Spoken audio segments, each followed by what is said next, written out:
قل هذه سبيلي أدعو إلى الله على بصيرة أنا ومن اتبعني وسبحان الله وما أنا من المشركين. Bismillahirrahmanirrahim. Assalamualaikum warahmatullahi wabarakatuh. Innal hamdalillah nahmaduhu wa nasta'inuhu wa nastaghfiruh wa na'udzu billahi min shururi anfusina wa sayyiati a'malina. May yahdihillahu fala mudilla lahu wa may yudlil fala hadiyalah. Wa asyhadu an la ilaha illallah wahdahu la syarikalah wa asyhadu anna Muhammadan abduhu wa rasuluh.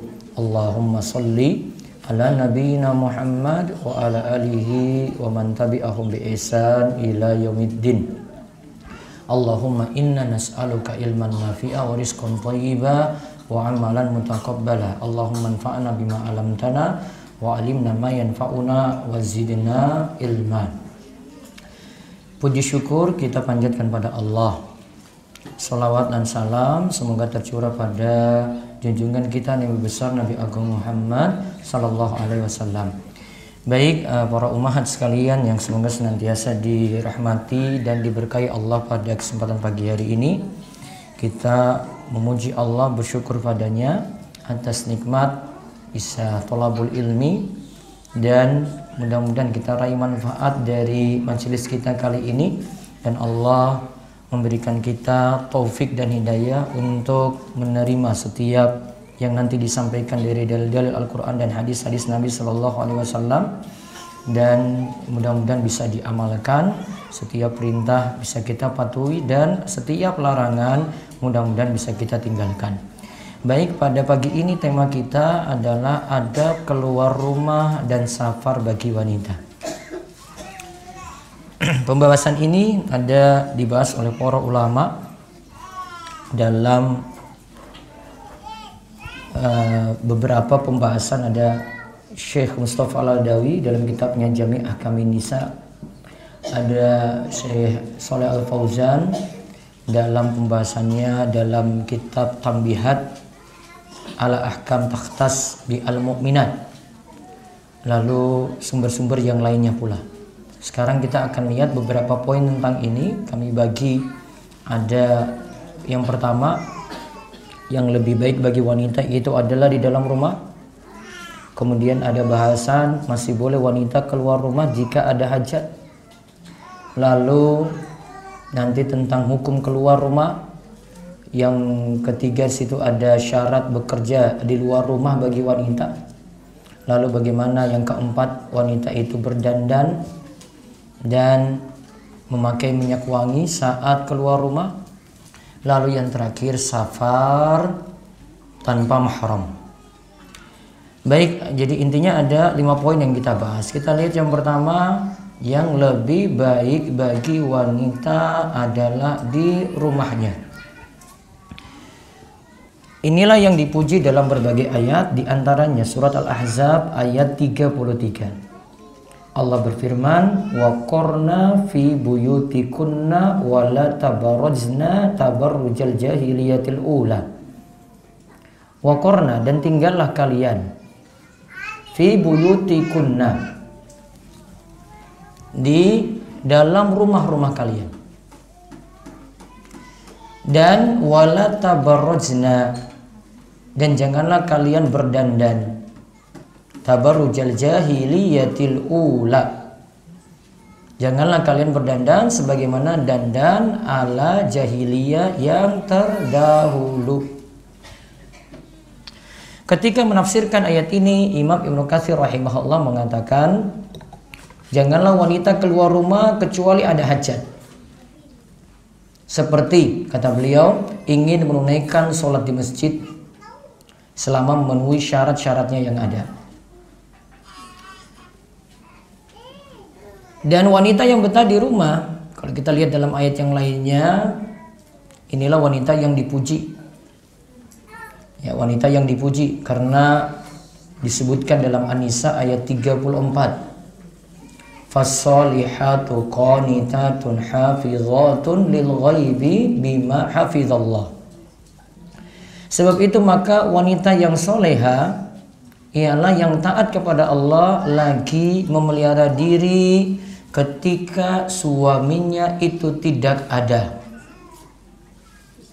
Ketika suaminya itu tidak ada, dia memelihara diri. Bagaimana bentuknya? Nah, keterangan dari Imam At-Tabari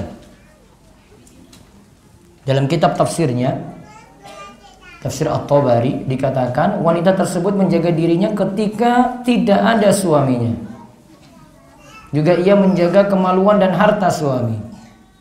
Di samping itu, ia wajib menjaga hak Allah dan hak selain itu. Maka ini menunjukkan pujian untuk wanita-wanita soleha ketika mereka menjaga diri di rumah. Kalau mereka menjaga diri dengan tetap di rumah suaminya, maka itulah yang dipuji dalam ayat tadi. Di samping itu juga alasan yang lainnya lagi, kenapa hukum asalnya wanita terbaik itu adalah di rumahnya, karena wanita itu adalah aurat. Dari hadis dari Abdullah, diriwayatkan oleh Imam Ibnu Khuzaimah dan Tirmidzi, Nabi Shallallahu Alaihi Wasallam bersabda, Innal mar'ata auratun. Sesungguhnya wanita itu adalah aurat. Wa innaha idza kharajat min baitiha istashrafaha asyaitan. Jika dia keluar rumah, maka setan menyambutnya. Di situ dikatakan lagi, fatakul ma ra'ani ahadun illa a'jabtuhu wa aqrabu ma takunu ila Allah idza kanat fi qa'ri baitiha. Keadaan perempuan yang paling dekat dengan Allah ketika dia itu berada dalam rumahnya. Nah, kalau di sini kami ulang, dikatakan oleh Nabi SAW, jika wanita itu adalah aurat, jika dia keluar dari rumahnya, maka setan itu akan menghias-hiasi. Setan menghiasinya bagaimana? Yaitu setan akan mengatakan, Maro'ani ahadun illa a'jabtuhu. Saya tidak pernah melihat wanita yang lebih cantik, ya, sehingga aku takjub padanya. Lalu dikatakan oleh Nabi SAW, keadaan perempuan yang paling dekat dengan Allah adalah ketika dia berada di dalam rumahnya. Dan riwayat ini sahih secara sanad, sekaligus menunjukkan kalau yang terbaik bagi wanita itu adalah di rumah. Sedangkan kalau dia keluar rumah, setan akan menghias-hiasi kecantikannya. Sekalipun dia itu menutup aurat sempurna, sekalipun juga dia memakai cadarnya. Apalagi di zaman ini, dengan pakaian yang cuma sekadar untuk menampilkan pakaian saja, namun tidak mementingkan aturan-aturan dalam berpakaian. Sekali lagi dalam hadis ini menyatakan wanita itu aurat, maka tempat terbaik bagi wanita itu adalah di rumahnya. Pembahasan kedua, masih boleh wanita keluar rumah untuk keperluan. Saya ceritakan di sini hadis tentang istri Nabi Shallallahu Alaihi Wasallam, Saudah binti Zama'ah. Saya potong di sini mulai dari perkataan Aisyah. Aisyah katakan, kharajat Saudatu ba'dama dhuriba 'alaiha al-hijab litaqdiya hajataha. Aisyah katakan, Saudah itu pernah keluar. Saudah istri Nabi Shallallahu Alaihi Wasallam, ya. Dan menurut pendapat yang paling kuat, dan ini pendapat yang masyhur, Saudah itu istri yang kedua yang dinikahi Nabi Shallallahu Alaihi Wasallam setelah meninggalnya Khadijah. Ketika Khadijah meninggal dunia, Rasulullah SAW mendapatkan dua pilihan. Yang pertama, dia menikahi seorang janda, yaitu Saudah. Yang kedua, beliau diberikan pilihan menikahi seorang gadis, yaitu Aisyah. Nah, menurut riwayat yang paling kuat, Saudah dinikahi terlebih dahulu, baru kemudian Nabi Shallallahu Alaihi Wasallam menikahi Aisyah. Nah, di sini dilihat, kharajat Saudatu ba'dama duriba 'alaihil hijab. Saudah itu pernah keluar setelah ada ketetapan hukum memakai hijab. Ketika itu dia ingin menunaikan hajatnya, berarti ada keperluan. Lantas wa kanati imra'atan jasimatan tafra'un nisaa jisman. Dikatakan oleh Aisyah, Sauda itu wanita yang fisiknya itu terlihat tinggi. Jadi terlihat itu tinggi. La takhfa ala man ya'rifuha. Maka kalau orang itu lihat Sauda, mereka sudah tahu itu adalah Sauda. Maka ketika itu fara'aha Umar bin Al-Khattab. Umar bin Al-Khattab ketika itu melihatnya, yaitu melihat Sauda. Maka ketika itu Umar mengatakan, ya Sauda, wallahi ma takhfaina alaina, fanzuri kaifa takhrujin. Wahai Sauda, demi Allah, kamu pasti kami kenal kalau kamu itu keluar. Lantas Umar katakan, kaifa takhrujin, kok bisa kamu keluar seperti ini? Artinya ketika itu Umar mengeluarkan statement atau perkataan tanda tidak setuju atas keluarnya Sauda ini. Bukan dia katakan kaifa takhrujin, untuk apa kamu keluar, alias ini adalah pernyataan Umar itu tidak setuju kalau Sauda itu keluar. Berarti asalnya memang di kalangan para sahabat, ya, wanita-wanita itu asalnya mereka itu di rumah, sehingga Umar itu bertanya seperti itu kepada Sauda. Maka kalau Sauda keluar, karena dilihat juga dari tampilannya, Umar sudah tahu itu Sauda karena fisiknya yang tinggi, maka wajar saja Umar tanya, karena sudah tahu itu adalah istri Nabi SAW. Lantas dikatakan oleh Aisyah, fankafa'at raji'atan wa Rasulullah SAW fi baiti. Dan ketika itu Sauda segera pulang, sedangkan Rasulullah SAW itu ada di rumahku. Wa innahu la yata'asya wa fi yadihi araqun. Ketika itu Rasulullah SAW sedang menyajikan makan malam, di tangannya itu ada arkun.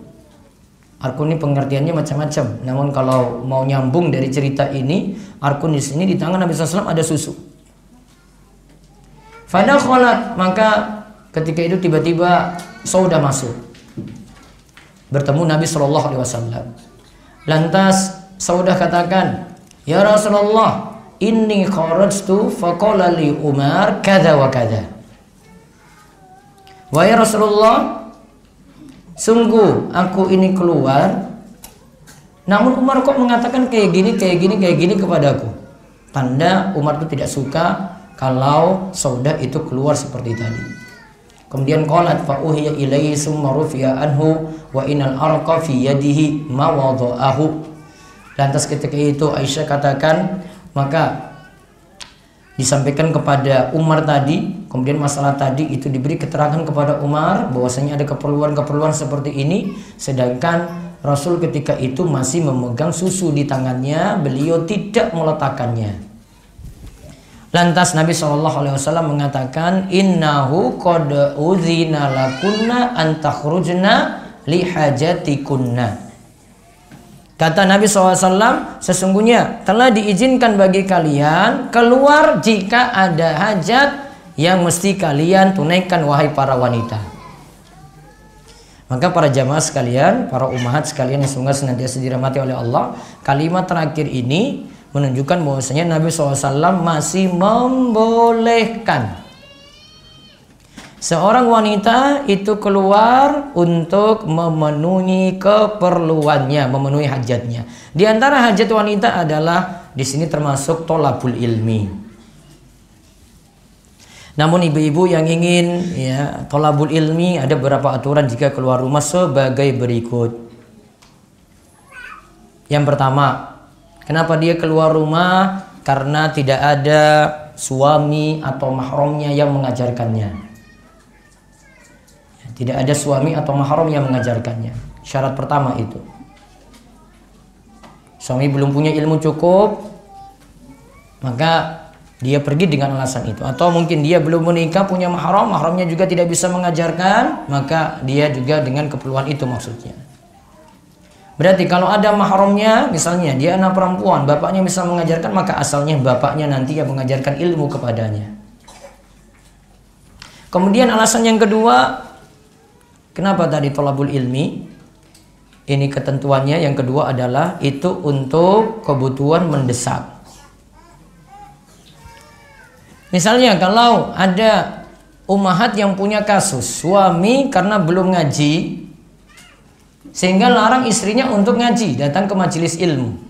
Apalagi ibu punya keperluan yang mesti ditunaikan di rumah. Maka dia memilih keluar dari rumah untuk tetap ngaji atau ketika itu tetap di rumahnya, dan sekarang bisa kita dengarkan kajian itu via live ya, Facebook, Instagram, YouTube, ada juga radio. Kalau itu masih bisa solusinya, maka itu bukan kebutuhan mendesak. Maka dia bisa belajar melalui media-media semacam tadi. Kalau seandainya suaminya keadaannya seperti itu, tidak mengizinkan istrinya untuk keluar rumah. Kemudian aturan yang ketiga ketika keluar rumah untuk thalabul ilmi adalah yang ketiga, bertanya atau belajar kepada orang yang tepat. Jadi tidak boleh belajar pada sembarang guru. Tidak boleh asal-asalan dalam memilih guru. Nanti para ummahat bisa baca kisah Salman Al-Farisi ketika dia itu dulunya Majusi, lantas dia pindah mempelajari Nasrani. Dia pindah dari Persia, pindah ke Syam. Di Syam dia dapati 2 pendeta untuk dia itu belajar. Kemudian pindah ke Mosul, lalu pindah ke Nasibin, kemudian pindah ke Amuriyah. Semua setiap yang dia itu datangi guru-guru tersebut itu atas rekomendasi guru yang lainnya. Padahal itu Nasrani dulunya. Lantas guru yang terakhir di Amuriyah mau meninggal dunia, dia tanyakan lagi, kalau gitu saya setelah ini mau belajar pada siapa? Dulu saya perjalanan dari Persia, terus pindah ke Syam, kemudian pindah ke Mosul, kemudian pindah ke Nasibin, terus pindah ke Amuriyah. Maka ketika itu yang gurunya di Amuriyah katakan, kamu belajar pada nabi yang terakhir, sebentar lagi dia akan hijrah dari suatu kota ke tempat, yaitu kota berikutnya yang di situ nanti banyak kurma dan situ ada 2 gunung. Lantas kamu ambil ilmu darinya, sebentar lagi dia akan datang ke kota tersebut. Dia itu yang dimaksudkan adalah kota Madinah, di situ banyak kurma. Salman mengajarkan pada kita mesti belajar pada guru yang tepat. Ini padahal lagi belajar ini Nasrani nih, sebelum bertemu Nabi Shallallahu Alaihi Wasallam. Itu pun masih memegang prinsip seperti itu. Jadi tidak tepat mengambil prinsip ambil baiknya buang buruknya begitu. Apalagi baru belajar nggak bisa pakai prinsip ini. Prinsip ini ada untuk orang-orang yang sudah belajar, kemudian dia bisa menyeleksi mana perkataan yang benar dan mana perkataan yang salah di situ. Lalu aturan lagi yang keempat untuk ummahat ketika keluar rumah adalah terbatas pada keperluan. Jadi cuma sebatas seperlunya saja. Karena sudah lebih daripada itu nanti fitnahnya besar, seperti tadi kita katakan bahwasanya wanita itu adalah aurat. Kemudian di antara aturan yang lainnya lagi adalah tidak boleh ada ikhtilat. Ya, tidak boleh ada ikhtilat. Lalu aturan yang lainnya lagi adalah para wanita itu mesti ya, terpisah dengan hijab. Itu aturan berikutnya ketika mau thalabul ilmi. Ini etika yang diajarkan oleh para ulama ketika mereka membahas tentang wanita untuk thalabul ilmi tadi. Jadi kesimpulannya masih boleh wanita keluar rumah untuk keperluannya, untuk hajatnya, di antaranya adalah untuk thalabul ilmi. Nah sekarang kita lihat bagaimana kalau wanita itu ingin bekerja di luar rumah. Maka kembali lagi ke hukum asal tadi ya, sebaik-baik wanita itu ada di dalam rumahnya. Syekh Shalih Al Fauzan itu pernah menyebutkan syarat wanita boleh bekerja di luar rumah dengan catatan memenuhi 3 syarat berikut ini. Dengan memenuhi 3 syarat berikut ini. Pertama, pekerjaannya adalah ia butuhkan atau dibutuhkan masyarakat dan tidak mungkin tergantikan oleh laki-laki. Saya ulang, yang pertama, pekerjaannya adalah pekerjaan yang ia butuhkan atau dibutuhkan masyarakat dan tidak mungkin tergantikan oleh laki-laki. Contohnya apa ini? Hah? Contoh apa? Bidan. Dokter kandungan? Ya, ini juga termasuk. Laki-laki bukan bidangnya di situ. Ya, laki-laki jangan ambil spesialis ini karena ini urusan perempuan nantinya. Juga bisa jadi guru, cuma mengajar para akhwat saja. Ini tidak bisa tergantikan itu. Lalu yang kedua, syarat kedua kata Syekh Shalal Fauzan, bekerja di luar rumah dilakukan setelah pekerjaan pokok di rumah rampung selesai. Jadi berarti tidak melalaikan pekerjaan di dalam rumah. Kalau sampai dia bekerja di luar rumah, sampai anak mesti nitip kepada simbahnya, anak mesti dititip di tempat penitipan anak misalnya, dan itu mengurangi jatah kasih sayang dari seorang ibu pada anaknya, maka ini tidak tepat dia bekerja di luar rumah. Syarat yang kedua seperti itu, pekerjaan pokok selesai, atau dia bareng anaknya misalnya untuk ngaji. Kalau dia bareng anaknya untuk kerja misalnya, ada pekerjaan yang bisa kerjakan bareng anak, ya itu tidak masalah. Yang ketiga, tidak terjadi ikhtilat. Syaratnya adalah tidak terjadi ikhtilat, campur baur laki-laki dan perempuan. Jadi kalau ini akhwat, ummahat bekerja di lingkungan perempuan saja. Dia berada di madrasah untuk anak-anak perempuan. Nah, yang diajarkan perempuan juga. Tidak banyak interaksi dengan laki-laki. Itu syarat pokok. Ini dikatakan oleh Syekh Abdullah Fauzan tadi yang saya sebutkan. Jadi kalau kita bahas ya bekerja di luar rumah, maka syarat ini mesti diperhatikan. Lalu yang berikutnya, yang keempat, tentang berdandan dan memakai minyak wangi saat keluar rumah. Disebutkan dalam tafsir Al-Jalalain. Tadi kita sebutkan tentang ayat waqarna fi buyutikunna wala tabarrujna tabarrujal jahiliyatil ula. Tadi di awal-awal yang kita sebut surat Al-Ahzab ayat 33.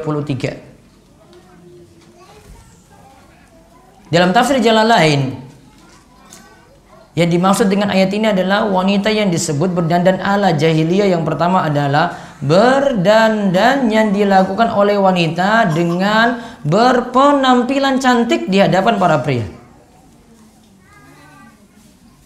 Dan ini terjadi sebelum Islam. Sedangkan dalam Islam yang boleh ditampakkan disebutkan dalam surat An-Nur ayat 31. Jadi para umat silakan buka An-Nur ayat 31. Wala yubdina zinatahunna illa ma dhahara minha. Dan janganlah mereka menampakkan perhiasannya kecuali yang biasa nampak daripadanya.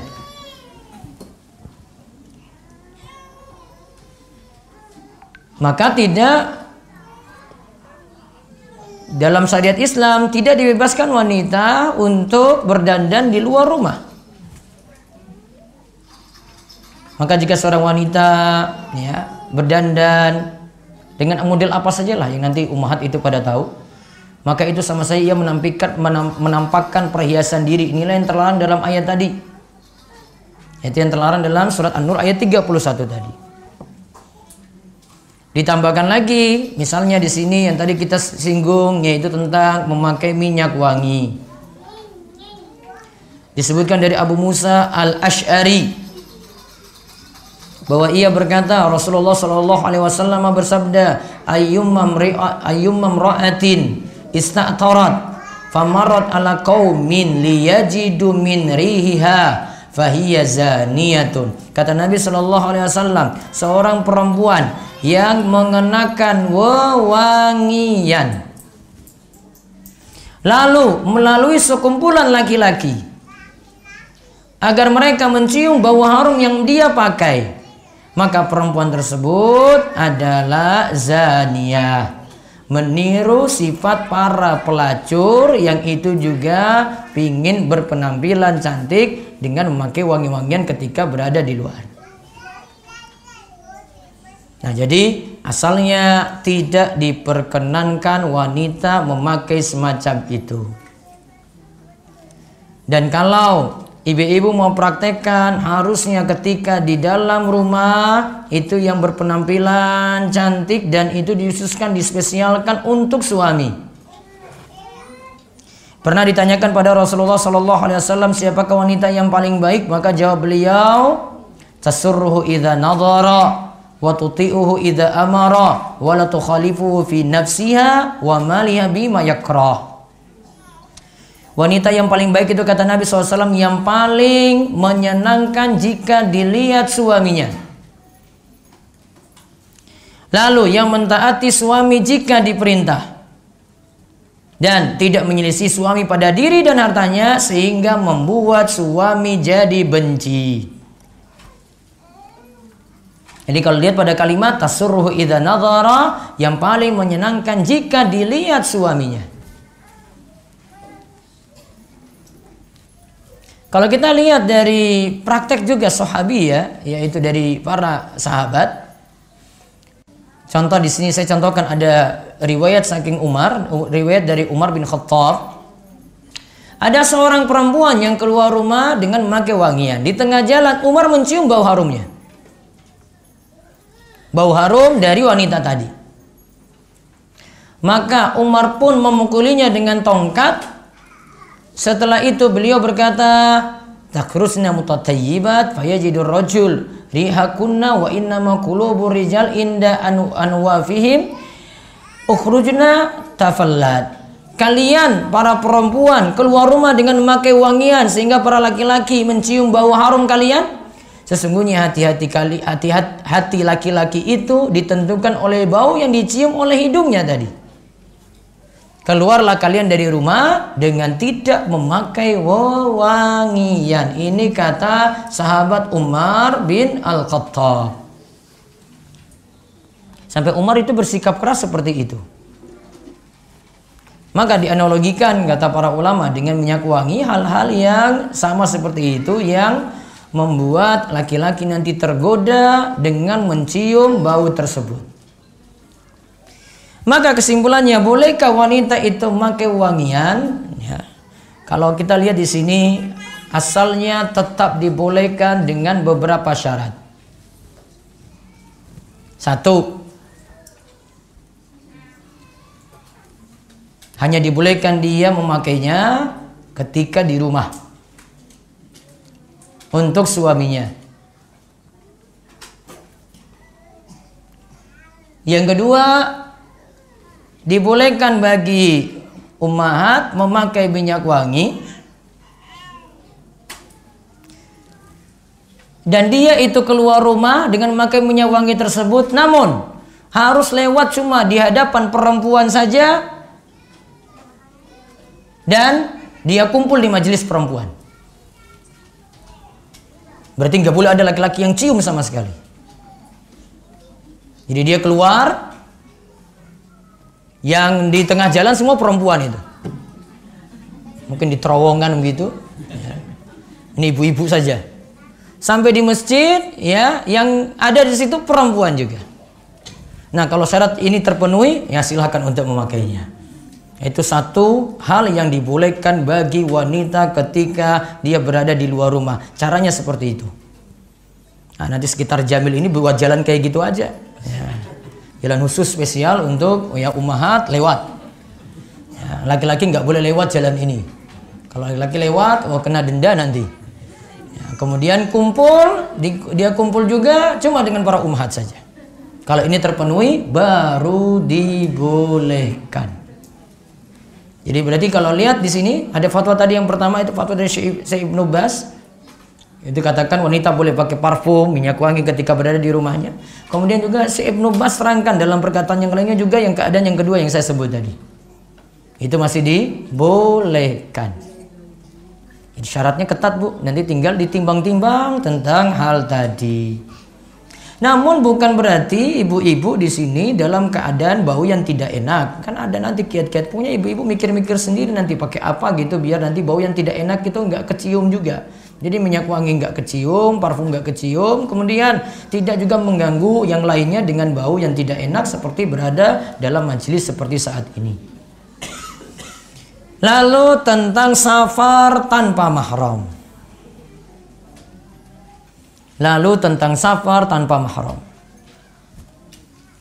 Safar itu secara bahasa itu artinya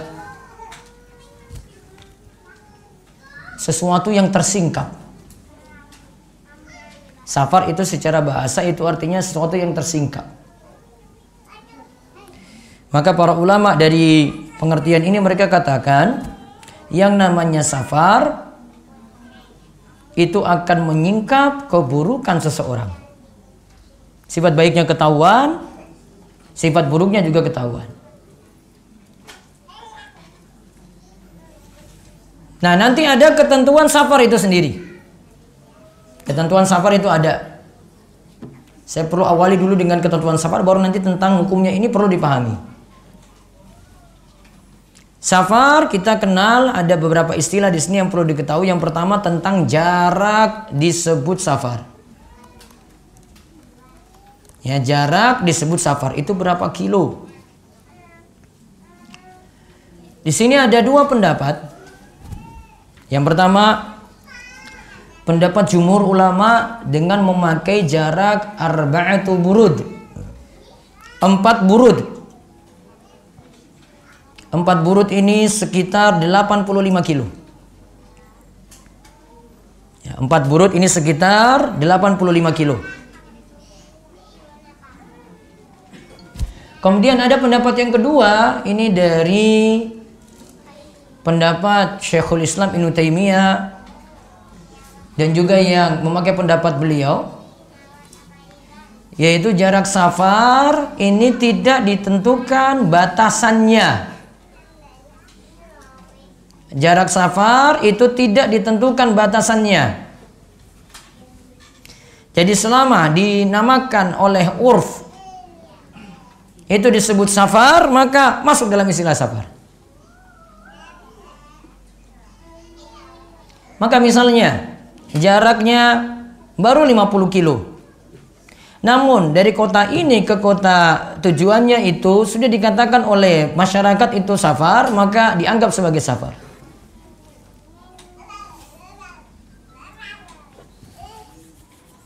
Nah, ini ada perbedaan di sini. Kalau para ummahat ingin hati-hati, mending memilih pendapat jumhur.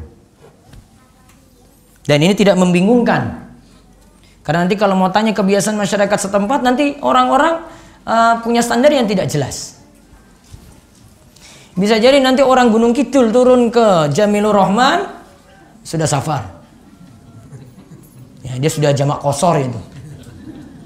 Bahkan cuma sampai di Parangtritis saja dari Gunung Kidul, oh langsung ini, oh sudah safar nih saya jamak qashar saja. Nah, standar nggak jelas. Karena dia pakai si A, pakai si B, wah ini penilaiannya beda nih. Wah, kalau ke Jamil sana sudah jauh gitu misalnya. Maka paling aman pakai standar dari jumhur ulama tadi. Tadi arba'atu burud atau 85 km. Di antara dalil yang mendukung hal ini adalah dari Ibnu Umar dan Ibnu Abbas radhiyallahu anhum. Mereka itu pernah mengqashar salat dan tidak berpuasa ketika bersafarnya sudah menempuh jarak arba'ati burudin wa hiya sittata asyara farsakhan, yaitu telah menempuh jarak 4 burud yaitu 16 farsakh. Maka kalau pakai jarak ini nanti dihitungnya itu dari batas kota. Ya, dihitungnya dari batas kota. Kalau masih dalam kota itu belum disebut safar walaupun sudah mencapai 85. Bapak Ibu keliling ini, keliling ring road dari utara ke selatan, muter lagi. Ya. Itu akan mencapai 85. Namun belum keluar dari kota Jogja, masih ring road. Maka belum disebut safar.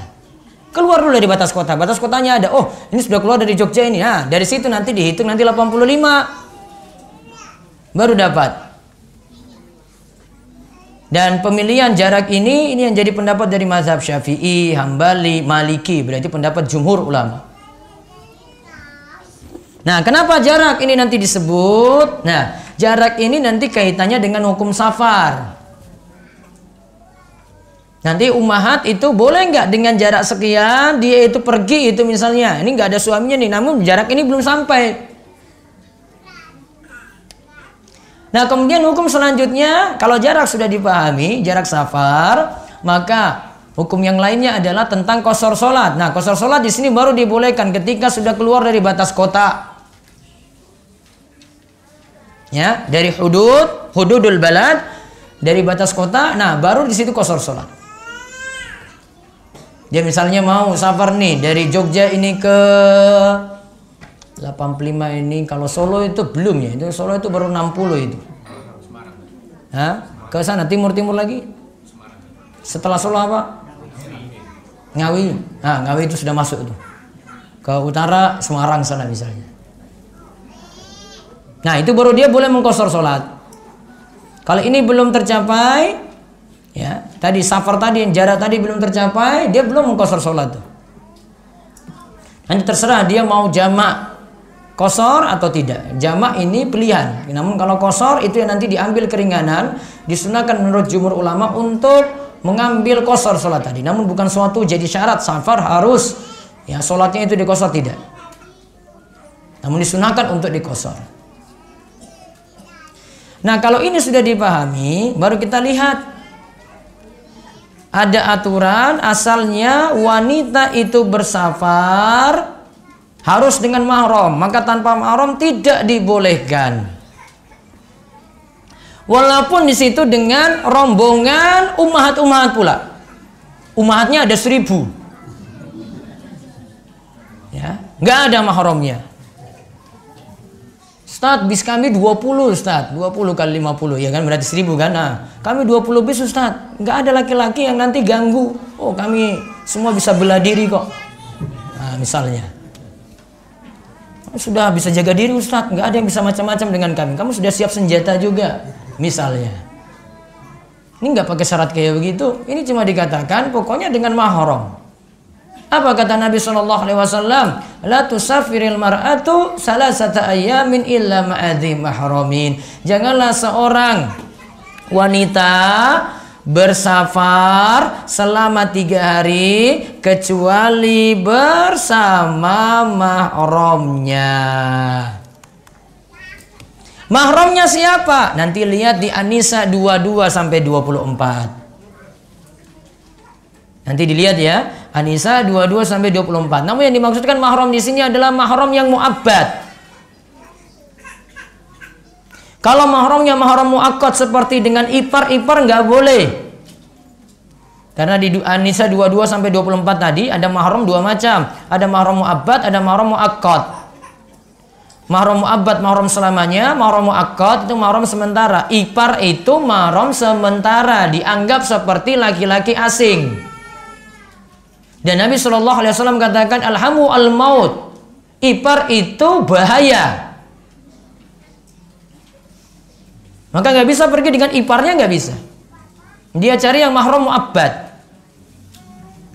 Ya, mahram mu'abbad. Nanti lihat tadi ya ketentuannya di An-Nisa ayat 22 sampai 24. Siapa saja yang masuk mahram tadi. Namun di situ umum ada mahram ada 2 macam. Mahram yang selamanya, ada mahram yang sifatnya itu sementara. Maka hadis tadi mengatakan tidak boleh seorang wanita bersafar selama 3 hari. 3 hari cuma penyebutan aja di sini. Kecuali bersama mahramnya. Walaupun dia bersafar 1 hari pergi ke Semarang, maka tetap dia harus dengan mahramnya juga. Itu syarat. Terus dari Ibnu Abbas radhiyallahu anhu, Nabi sallallahu alaihi wasallam bersabda, "La tusafirul mar'atu ila madi mahramin wa la yadkhulu 'alaiha rajulun illa wa maha mahramin." Illa wa maha mahramun. Faqala rajulun ya Rasulullah inni uridu an akhruja fi jayshi kadza wa kadza wa imraati turidul hajja. Faqal ukhruj ma'aha. Tidak boleh seorang wanita bersafar kecuali bersama mahramnya. Tidak boleh berkholwat, berdua-duaan dengan wanita kecuali juga bersama mahramnya. Kemudian ada seorang yang berkata, "Wahai Rasulullah, aku ingin pergi perang ini dan itu, namun istriku ingin pergi haji." Maka Rasulullah SAW bersabda, lebih baik engkau berhaji bersama istrimu, biar dia, berarti ada mahramnya kan, daripada engkau pergi perang. Sampai Rasulullah SAW suruh ya laki-laki tersebut untuk balik menemani istrinya. Ibnu Taimiyah rahimahullah mengatakan, ini ketika beliau membawakan dalil-dalil tentang masalah mahram tadi, safar dengan mahram tadi, beliau katakan dalil-dalil dari Nabi SAW menunjukkan diharamkannya safar wanita tanpa mahram. Dan dalil-dalil tersebut tidak menyatakan satu safar pun sebagai pengecualian. Jadi kalau pilihan dari Ibnu Taimiyah, safar apapun tidak dibolehkan. Padahal safar untuk berhaji sudah masyhur dan sudah seringkali dilakukan ya. Seperti hadis tadi kan yang disebutkan terakhir. Sehingga tidak boleh kita menyatakan ini ada pengecualian dengan niat tanpa ada lafaz pendukung. Bahkan para sahabat diantara mereka memasukkan safar haji dalam hadis-hadis larangan tersebut. Karena ada seorang yang pernah menanyakan mengenai safar haji tanpa mahram, ditegaskan tetap terlarang. Maka kalau pendapat dari Ibnu Taimiyah, beliau tidak membolehkan safar apapun bagi wanita kecuali dengan mahramnya. Konsekuensi dari pendapat ini, bagaimana jika seorang wanita itu sudah dikenakan wajib haji karena punya dana untuk itu, namun dia tidak mendapati mahram, maka kalau menurut pendapat ini, dan ini jadi pendapat Imam Ahmad, berarti tidak jadi berangkat haji. Dia dikatakan tidak wajib haji. Jadi kalau menurut mazhab Imam Ahmad, disyaratkan tadi harus dengan mahram. Kalau mahram tidak terpenuhi, berarti gugur kewajiban haji. Mungkin dia bisa beramal dengan amal yang lainnya, misalnya mengajikan orang yang berhaji, seperti itu. Walaupun dengan melihat pendapat yang lainnya, ada yang membolehkan kalau untuk safar yang wajib untuk haji atau safar yang wajib untuk umroh, karena itu baru haji yang pertama atau umroh yang pertama. Ada sebagian pendapat seperti ini, seperti pendapat dari mazhab Syafi'i. Namun amannya tetap dengan mahram. Nah, lalu permasalahan, bisa jadi ummahat kondisi darurat, tidak ada mahram yang menemani. Apakah dalam kondisi darurat ini dibolehkan untuk pergi tanpa mahram tadi? Saya coba bacakan fatwa dari ulama Saudi Arabia. Ini dari Syekh Ibnu Jibrin rahimahullah, sudah meninggal dunia. Syekh Ibnu Jibrin pernah ditanya, apa hukum safar wanita seorang diri dengan pesawat karena ada uzur di mana mahramnya akan mengantarkannya ke bandara. Jadi ini mungkin suaminya ngantar ke bandara, lalu akan dijemput dengan mahram lainnya nanti di bandara berikutnya. Nah, mungkin nanti ketemu dengan anak putranya itu di kota lain, nanti yang putranya nanti jemput di kota lain tadi. Jawab Syekh Ibnu Jibrin, tidak mengapa hal itu. Jika berat untuk bersama mahram seperti suami atau ayahnya, ini dibolehkan saat wanita tersebut dalam kondisi darurat. Ingat, darurat. Sedangkan saat itu mahram dari wanita tersebut tidak bisa menemaninya. Seperti itu tidak mengapa selama mahram tadi mengantarnya ke bandara dan tidak terpisah sampai ia naik pesawat. Lalu dipastikan bahwa ada mahram di bandara yang dituju untuk bertemu di sana. Ketika itu dikabarkan kapan akan sampai melalui nomor telepon. Hal ini dibolehkan selama keadaan darurat. Dan ingat, kalimat Syekh Ibnu Jibrin cuma darurat saja. Apa syarat dari darurat? Tidak ada jalan lain kecuali dengan menerjang larangan demi hilangnya dharar mudarat atau bahaya, atau sesuai kaidah fikih ad-daruratu tubihul mahdhurat. Namun kalau para ummahat perhatikan hal ini dalil tidak atau fatwa ini tidak diglobalkan ke apa-apa, mesti jadinya darurat. Ya, tidak bisa diglobalkan nanti semuanya serba darurat. Ustadz, kita mau pergi ini Ustadz, tur luar kota Ustadz, ini kebetulan ini nggak ada lagi suami saya lagi kerja di luar kota. Kalau mau sekadar mau pergi rekreasi bukan darurat. Kalau mau pergi rekreasi maka harus dengan mahram juga. Maka kalau alasannya untuk rekreasi saja, ini syarat bukan darurat di sini. Maka keadaan dia seperti itu, berarti jawabannya tidak usah pergi rekreasi. Itu dipahami mudah itu kalau fatwa ini. Karena bukan darurat. Ustadz ini cuma sekali-kali saja. Sekali-kali juga nggak boleh. Ya, syaratnya jelas. Karena tadi Jibril cuma menyatakan ini keadaan darurat. Darurat nggak diglobalkan. Gak bisa nanti sampaikan ini juga. Wah, tadi Ustadz Abdul itu bawakan fatwa Syekh Ibnu Jibril. Alhamdulillah kami selamat itu. Wah, gak bisa. Bu, gak bisa main-main putar-putar fatwa, Bu. Gak seenak. Ibu nanti mikir ini boleh-boleh saja. Enggak. Ini ada syarat darurat tadi. Maka kaidah darurat itu diperhatikan. Darurat itu dibolehkan. Itu ketika tidak ada cara lain. Akhirnya menerjang yang haram. Misalnya, gak ada yang bisa temani. Dia seorang janda. Anak-anaknya juga nggak ada di situ, atau nggak ada anak sama sekali. Orang tuanya butuh untuk berobat misalnya. Keadaan darurat itu. Kalau ini keadaan darurat, nah ini baru terpenuhi tadi apa yang dikatakan oleh Syekh Ibnu Jibril. Kalau tidak seperti ini, tetap tidak dibolehkan. Wallahu a'lam. Sampai di poin safar tanpa mahram tadi. Mudah-mudahan jadi faedah ilmu yang bermanfaat dan Allah senantiasa memberikan kita taufik dan hidayah.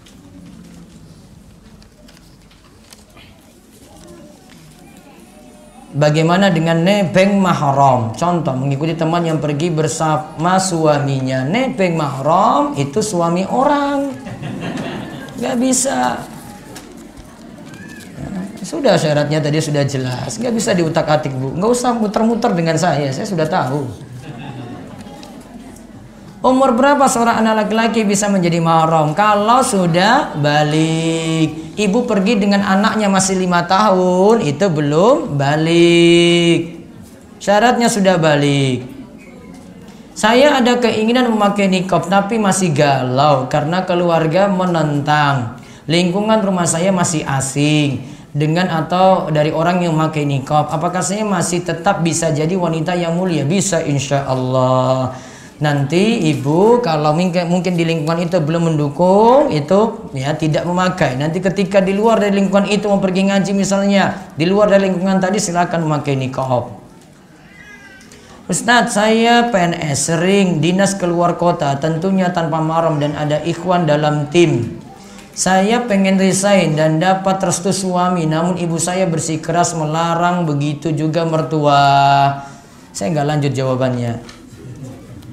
Nanti untuk ini timbang-timbang manut pada suami. Suami alhamdulillah sudah merestui di sini. Tinggal nanti lebih baik pada orang tua biar tidak banyak terus pelanggaran dan mudah-mudahan jadi wanita yang mulia dengan berada di rumah. Bagaimana hukum wanita haid masuk atau taklim di masjid? Para ulama beda pendapat. Jumhur menyatakan tidak boleh wanita haid untuk masuk masjid. Namun sebagian pendapat diantaranya juga ini jadi pendapat dari ulama Syafi'iyah, yaitu Imam Al-Muzani rahimahullah, murid senior dari Imam Syafi'i. Dia menyelisih pendapat dari Syafi'iyah yang menyatakan masih bolehnya wanita haid itu untuk masuk masjid.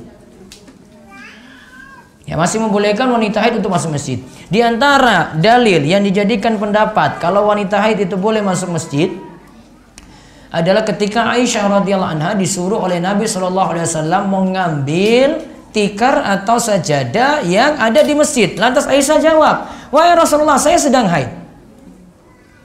Kemudian Rasul itu jawab ketika itu, "Haid itu bukan kamu yang ngatur, itu sudah ketetapan Allah. Maka Aisyah ambil di situ. Ambil tikar atau sajadah tadi di dalam masjid dan saat itu dia dalam keadaan haid. Ini menurut sebagian ulama yang tadi menyatakan bolehnya wanita haid masuk masjid, itu dijadikan dalil. Namun dengan syarat wanita haid masuk masjid yang pertama karena kebutuhan, yang kedua tidak mengotori masjid. Apakah masuk safar jika pergi dari Bantul ke Kulon Progo atau dari Jamil Rahman sampai ke masjid kampus? Itu belum safar. Nanti kalau ke Panggang juga sama, belum safar. Maka kalau tadi ibu-ibu alasannya, Ustadz saya butuh rekreasi gitu ya misalnya ya, terus nggak ada mahramnya, ya sudah ke Gunung Kidul aja, itu nggak safar. Apa hukumnya ojek wanita? Ada ojek wanita pakai jilbab syar'i, ada jilbab lebar gitu, ada. Syarat satu. Syarat yang kedua, boncengnya cuma menerima order perempuan saja. Syarat yang ketiga, tidak pakai minyak wangi. Syarat yang keempat, itu bukan safar. Syarat yang kelima, nggak dinakali laki-laki. Wah, syaratnya banyak sekali saya sebut nanti ya, nggak usah aja. Jadi pikir-pikir untuk jadi ojek wanita. Memakai baju punya renda atau dua warna. Pokoknya kaidahnya untuk pakaian wanita tidak berpenampilan cantik, ayu yang menarik laki-laki. Itu kaidahnya kayak begitu. Bolehkah pakai minyak wangi tapi tidak menyengat, hanya untuk tercium diri sendiri dan suami saja? Boleh kalau seperti itu, nggak keluar baunya. Awas kalau keluar maka melakukan pelanggaran berarti. Saya ibu rumah tangga, anak saya alhamdulillah di Ponpes. Terus kemanapun saya tanpa mahram, Semarang, Jogja, Magelang, Jogja, nengok anak di Ponpes 1 bulan sekali. Apakah saya berdosa dan apa yang harus saya perbaiki dan saya lakukan? Kalau bisa cari mahram untuk menemani. Namun kalau sudah sampai Jogja, mahram boleh pulang. Nanti kalau mau jemput lagi, nanti mahramnya jemput gitu, bawa pulang lagi. Seperti itu solusinya. Bagaimana hukum safar bagi seorang awat di mana beliau seorang anak angkat dan beliau tidak memiliki mahram sama sekali. Di sini orang tua angkatnya belum memahami adab-adab safar maupun bab mahram. Orang tua angkatnya nggak paham. Mungkin salah satu solusinya bisa cari suami untuk dinikahkan sehingga bisa pergi dengan mahram terus. Wallahu a'lam. Bagaimana gamis yang di laundry memakai parfum? Parfumnya menyengat sampai keluar enggak? Kalau menyengat sampai keluar, maka dihilangkan bau tadi baru boleh dipakai. Wallahu a'lam. Apa boleh wanita safar selama 7 jam tanpa mahram karena wanita tersebut janda dan ingin silaturahmi ke keluarga, saudara kandungnya atau mbaknya? Kalau ada dari saudaranya yang laki-laki bisa mengantar, itu lebih baik. Kalau putri-putri kami mondok di luar kota, kemudian pihak pondok mengadakan rihlah yang jaraknya kurang dari 85 kilo, apakah harus ditemani mahram? Kalau kurang dari 85 kilo berarti belum masuk safar. Apakah ada batasan umur menutup aurat sempurna, adab keluar dan adab safar bagi muslimah yang sudah tua bagaimana? Nah, ini saya belum bahas yang ini secara rinci. Ya, nanti bisa tanyakan ke ustadz lain juga. Sebatas ilmu saya, ya baiknya tetap diterapkan seperti aturan-aturan yang tadi yang kita sebutkan. Bolehkah seorang wanita safar tanpa mahram dan hanya ditemani bersama wanita-wanita muslimah lainnya seperti ketika haji dan umroh? Apakah benar dalil yang melarang wanita safar tanpa mahram itu jika ada bahaya yang mengancamnya, seperti bahaya akan nyawanya atau bahaya akan terjadinya pemerkosaan dan lain-lain? Ya Allah, di zaman ini ya kayak begini banyak, Bu. Ibu bilang di zaman ini nggak ada mudarat kayak begini. Ya Allah, yang ada aja kasus-kasus tetap banyak pemerkosaan zaman ini dibanding zaman dulu. Kalau zaman dulu yang sedikit pemerkosaan saja itu sampai diperketat aturannya keluar harus dengan mahram, apalagi zaman milenial 4.0. Lebih parah lagi. Sudah nggak bisa lagi ditawar-tawar kalau untuk zaman ini. Wallahualam, saya tidak tahu kalau ada ulama yang sampai memperingan untuk zaman ini itu karena zaman ini lebih aman gitu. Saya nggak tahu kalau dalil ulama yang katakan seperti ini. Yang ada zaman ini lebih rusak dibandingkan dengan zaman di masa para sahabat dulu. Maka lebih pas kalau ini diterapkan untuk zaman ini. Bagaimana hukumnya perjalanan haji yang membadalkan suami yang sudah meninggal perjalanan hajinya tanpa mahram? Seperti saat haji yang pertama, haji wajib. Tadi saya cuma sebutkan saja pendapat sebagian ulama Syafi'iyah. Itu cuma haji yang wajib atau umroh yang wajib. Berarti haji yang pertama atau umroh yang pertama. Kalau selain itu tidak diperkenankan. Kalau dia memilih pendapat ini silahkan. Namun itu cuma yang satu kali saja, yang pertama kali. Dan ingat, tetap lebih afdol kalau memilih yang dengan mahram. Itu lebih aman dan menyelamatkan wanita. Ini ibu-ibu, ini ummahat ini sering putar-putar jawaban kayak begini. Padahal tadi penjelasan sudah sangat-sangat jelas ini. Kayaknya ingin ngelabui saya. Para ummahat bertakwalah pada Allah dan tahu bahwasanya aturan-aturan sudah jelas, nggak bisa diutak-atik lagi. Kenapa syariat itu mensyariatkan kok sampai temani mahram? Karena sayangnya pada para wanita. Penjagaan syariat pada para wanita seperti itu. Seandainya dia sendiri lebih mengundang bahaya untuk dia. Ada yang macam-macam. Dan kalau suami yang baik pasti dia akan memikirkan istrinya yang keluar dari rumah, apalagi safar. Kok tega suami biarkan istrinya pergi sendirian tanpa ditemani mahram?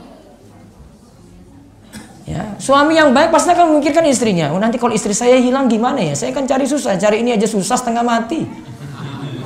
Misalnya. Itu suami yang baik mikir kayak gitu, Bu. Itu sudah fitrahnya laki-laki yang baik itu kayak gitu. Dia pikir-pikir itu, wah, istri saya keluar nanti ada kenapa-napa ya. Ini mau keluar aja ke depan sana, dia masih mikir-mikir itu, wah, nanti dia kenapa-napa di jalan gimana ya? Apalagi pergi safar. Itu sayangnya syariat di situ. Jadi bukan syariat ini kekang wanita, bukan. Demi amannya wanita. Justru seperti itu, dikasih aturan. Sayang banget syariat ini. Sehingga dikasih aturan seperti ini. Kalau enggak, dibebaskan aja semuanya. Mau pergi traveling kemana, bebas semua. Namun alhamdulillah syariat beri petunjuk kepada kita supaya lebih menjaga manusia itu sendiri. Karena syariat nanti hifzuddin, menjaga agama, menjaga jiwa, ya, menjaga kehormatan, ya, menjaga hal yang lainnya lagi. Itu tujuan syariat ada seperti itu. Maka bertakwa pada Allah, mudah-mudahan kita jadi orang-orang yang senantiasa bertakwa, takut pada siksanya, dan juga menjalankan hukum-hukum Allah dengan benar. Demikian yang kami sampaikan untuk pagi ini. Yang mudah-mudahan bermanfaat. Kami mohon maaf jika ada yang kurang dan mungkin yang salah yang kami sampaikan, kesalahan itu dari kami. Dan mudah-mudahan Allah memberikan kita taufik, istiqomah, dan diberikan husnul khatimah. Demikian kami cukupkan, kita tutup. Wabillahi taufiq wal hidayah. Wassalamualaikum warahmatullahi wabarakatuh.